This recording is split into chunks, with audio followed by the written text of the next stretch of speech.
Welcome, Jen Ford. Thank you for joining us for Beer with a CFO. This episode is 3 tips for new CFOs. Jen, thanks for joining me, and cheers to you. We'll kick it off. Thank you so much for having me. So, no doubt we talk with many new CFOs, certainly with Consero, who are, inquiring about how to better their finance and accounting function, how to optimize it, how to get going up and running quickly. A lot of new CFOs that we talk to, they're dealing with disparate, finance and accounting systems, error-prone processes, very manual processes, maybe a mismatched skill set of the finance team when they get into their role. So all of this kind of hampers their ability to, do anything beyond closing the books on time. And hopefully they're doing that in 10 days. In 10 business days. What tips do you have for new CFOs to excel in their career?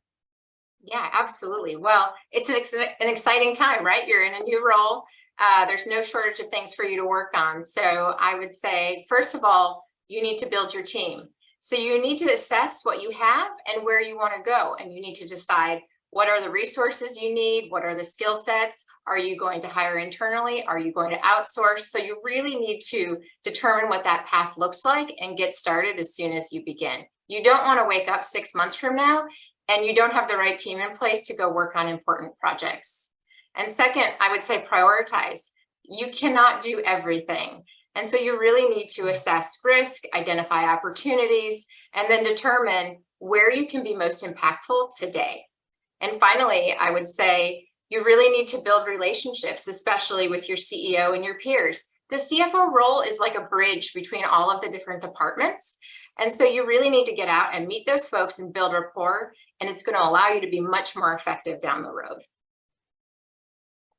Yeah, you talk, that's a great point, is getting out and meeting, cross-department relationships and how important that is.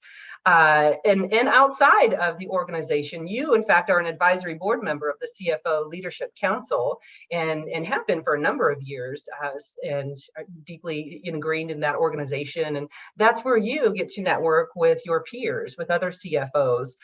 Can you share with us why it's so important to network with other CFOs and to kind of build your own personal brand?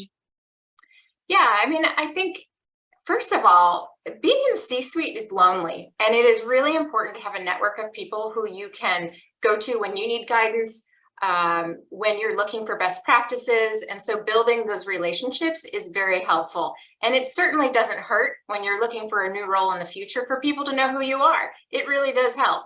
So I think, for both of those reasons, it's really important. And for me, it's been a great way to make friends as well. People who understand what it's like. I'm a working mom, so it's great to have other working moms that know what it's like to be in my shoes. And so this is a great place to meet people like that. This was a very valuable conversation, very insightful thought leadership that you're offering to our audience. I want to say cheers to you once again. That's it for this episode of Beer with a CFO. Thank you so much, Jen. Cheers. Cheers.